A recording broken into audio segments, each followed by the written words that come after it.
Bendita seja a Trindade, para sempre seja bendita. Leitura do livro Suma Demoníaca do Padre José Antônio Fortea. Questão 52. É o demônio quem provoca a noite do espírito? Qualquer pessoa que busque a Deus com todo o seu coração e dedique grandes esforços à oração e ao ascetismo penetrará antes ou depois em uma fase conhecida por todos os santos como a noite do Espírito.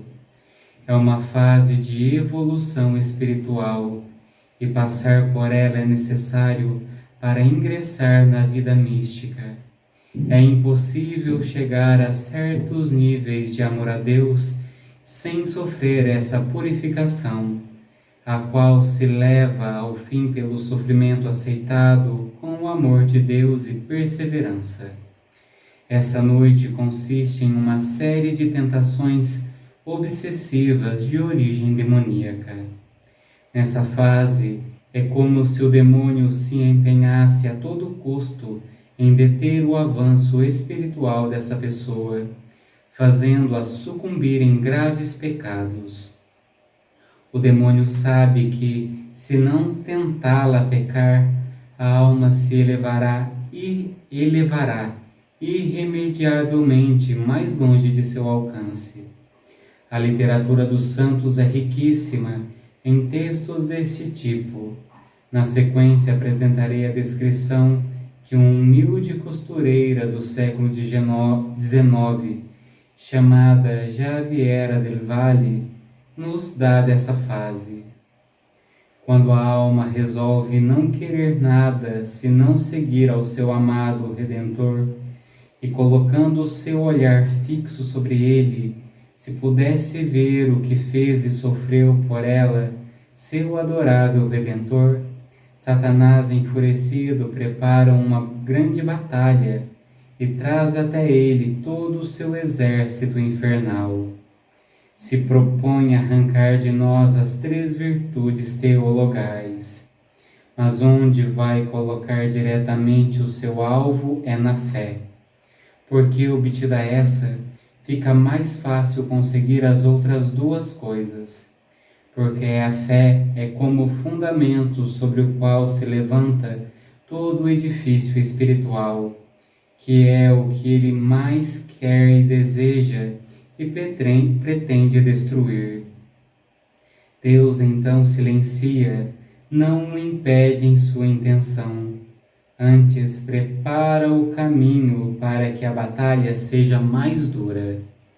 E também mantém seus olhos firmes nele, pois prepara os caminhos para deixá-lo confuso na batalha, enganá-lo e derrotá-lo completamente, para que saiamos vencedores dessa batalha e nos tornemos invencíveis no que vier. Quando Satanás já se aproxima da luta, a primeira coisa que diminui é a luz clara e formosa que Deus havia nos dado, para que com ela conhecermos a verdade. A escola do Espírito Santo se fecha, a memória e a razão pela força da dor e o sentimento que a alma tem parecem perdidos. Pobre alma, quer buscar ao seu Deus e não sabe, quer chamá-lo e não pode articular uma palavra. Tudo o que sabia foi esquecido, com uma profunda piedade sente-se sozinha, sem companhia alguma. A quem me compararei nesse estado?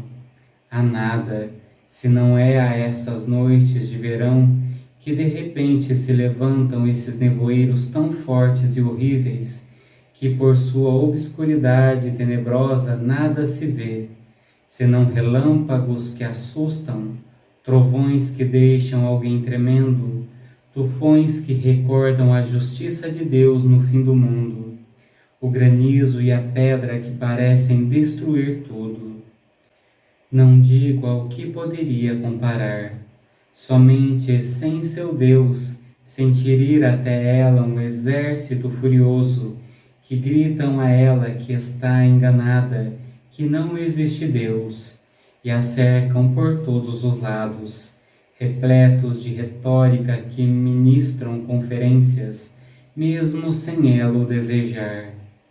Mas não a deixam prontamente, e com raciocínios tão fortes e violentos à força, querem fazer com que ela acredite que não existe Deus, e com horríveis deboches dizem que não há o tal Deus a quem ela busca, e o fazem como com um poder sobre as potências, para não se poder nem refletir, nem acreditar em outra coisa, senão naquilo que a força, e mais que a força, querem fazer entender e crer.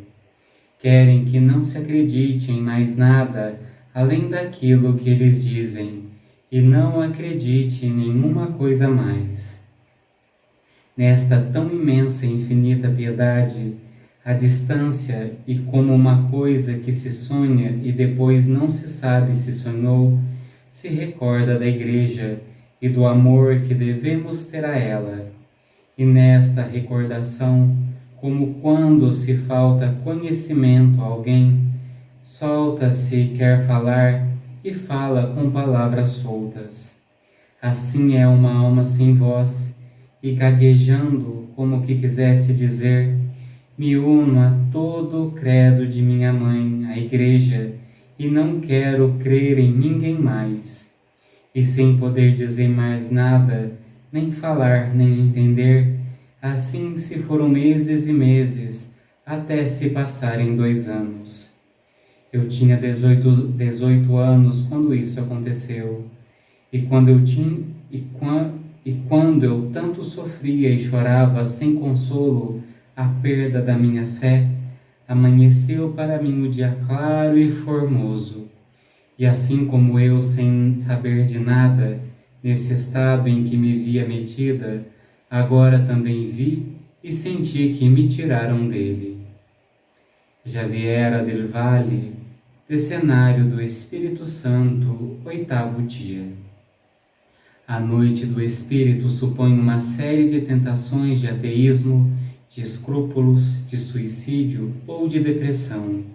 Em qualquer caso, são muito intensas. Santo Inácio de Loyola e Santa Teresinha sofreram tentações de suicídio. Madre Teresa de Calcutá sofreu terríveis tentações que colocavam em perigo a fé e a existência de Deus. O grande mestre sobre a noite do Espírito é, sem dúvida, São João da Cruz.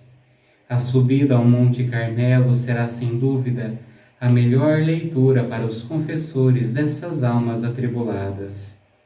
Os diretores espirituais, sobretudo os das religiosas, devem recordar a estas almas sofredoras que não há nada que possa evitar o sofrimento da noite do Espírito.